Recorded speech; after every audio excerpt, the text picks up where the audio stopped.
बाबा के बगिया में दुई गई पेड़वा हो, एगो माहुलिया एगो आम, एगो माहुलिया एगो आम।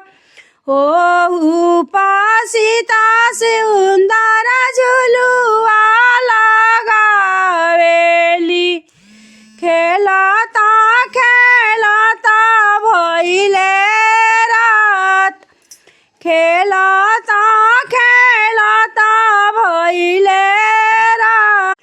घोड़वा चढ़ल अइले राजा दशरथ के ललना हो, खड़ा भइले बगिया के बीच।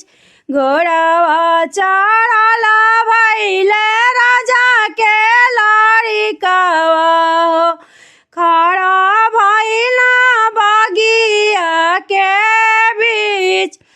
हंसत बिहसत रामा कराटी टिकरिया हो, हंसी हंसी सिंदूरा उड़ाय, हंसी हंसी सिंदूरा उड़ाय।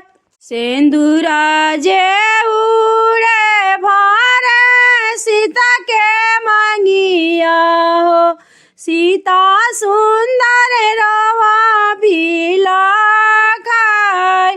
सीता सुंदर रवा बिलखाय।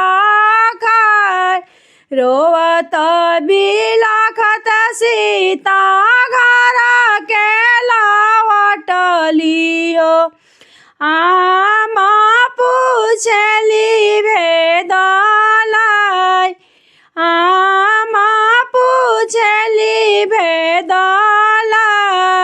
के तोरे सीता मारे घरी आवे हो, के तोहे देला दीदी कार, के तोहे देला दीदी कार। केहू नाही मारे आमा कोई ना घरी आवेला, केहू ना डाले दीदी कार, केहू नाही डाले दीदी कार। ले हुए आमा सखिया साले हर, उहे सब दिहा बतालाई। कहाँ गइले केनी गइली सीता के सहेलिया हो, सीता के गुण बतालाई, सीता के दुख बतालाई। बाबा के बगिया में दुई गो पेड़वा हो, एगो माहुलिया एगो आम, एगो माहुलिया एगो आम।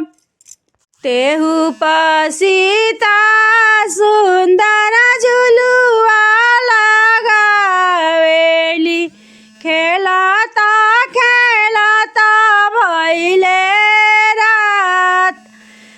घोड़वा चढ़ल अइले राजा के राजड़ा हो, बखड़ भइले बगिया के बीच, खड़ा भइले बगिया के बीच।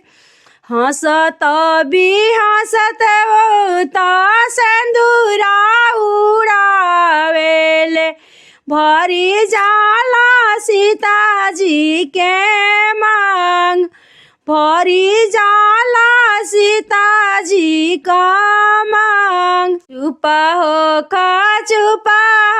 खा सुंदर सीता हो, आसिया के देहु तू पास, ऊ होता हवा सी सीता हमारो दामाद हो उहो लगी है हमारो दामाद उहो तो हवा सीता तोहर पति राखन उहे लगी हन हमारो दामाद उहे लगी है हमारो दामाद। सीता राम के विवाह गीत।